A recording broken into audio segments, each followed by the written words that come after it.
Are you serious? Are you serious? Some really good coffee this morning. Somebody sent that to me, some Mexican coffee. Spicy Mexican coffee. Good, though. Really good. Hey, guys, we got to have a prophetic look at what's going on in Syria right now. I know the President of the United States is in Paris, France. He just gave a speech on climate change.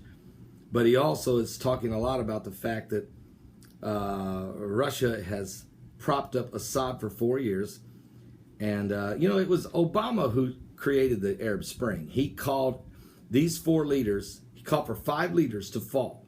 First, he said Ben Ali of Tunisia, then Jose Mubarak of Egypt, Muammar Gaddafi of Libya, and Ali al-Abdullah Saleh of Yemen.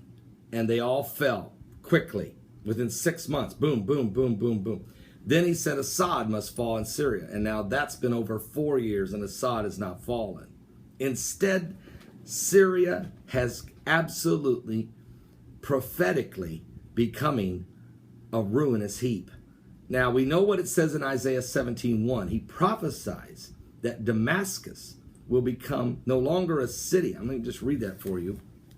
But a ruinous heap. But wait till you see what he says in Isaiah chapter 10. In Isaiah 17:1, it says, the burden of Damascus, behold, Damascus is taken away from being a city, and it shall be a ruinous heap. Now, I've seen a lot of pictures out of Damascus already, and I mean, that city is a mess. There is rubble. It is literally not functioning as a city should. Only the area really where Assad is in a bunker deep, deep, deep in Damascus, and the surrounding, his regime around him, are having any kind of normalcy of life. The rest of Damascus and the rest of the country is in total chaos and peril. And the slaughter has been unbelievable. But it was prophesied in the Bible. Again, the prophet Isaiah, look at what he says in Isaiah chapter 10. Woe unto them that decree unrighteous decrees, and that write grievousness which they have prescribed, to turn aside the needy from judgment, and to take away the right from the poor of my people, that widows may be their prey, and that they may rob the fatherless. And what will you do in the day of visitation, and in the desolation which shall come from far? Look how many nations that have come from afar that are now in Syria dropping bombs everywhere. To whom will ye flee for help? And where will ye leave your glory? Without me, they shall bow down under the prisoners, and they shall fall under the slain. For all this, his anger is not turned away, but his hand is outstretched out still. Verse 5, O Assyrian, the rod of mine anger, and the staff in their hand is my indignation. And one more verse. Verse 6, I will send him against a hypocritical nation, and against the people of my wrath will I give him a charge to take the spoil, to take the prey, and to tread them down like the mire of the streets.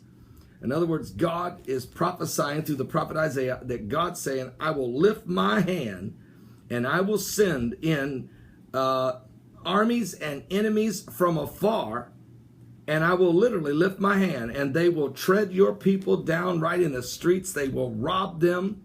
And if you watch and see now, so there is people dropping bombs from afar on Syria right now. And Assad was very hypocritical on how he ran his nation. Unbelievably. And that's why they're so divided. But also ISIS has risen up and is taking the prey and the spoil and are trotting these people down like mar in the streets. And it's exactly happening right now. And you can read it for yourself, this prophecy in the book of Isaiah, chapter 10, verses 1 through 6. Actually, it is an incredible chapter to read all the way. Give your life to Jesus Christ. We're living in the final days. We are watching the biblical, whatever's going on in the spiritual world is manifesting in the physical. Something biblical is going on here with the signs of the second coming of Christ. We're on the edge of eternity. We're at the brink of the beast. The apocalyptic hour is upon us. Give your life to Jesus Christ. We are running out of time.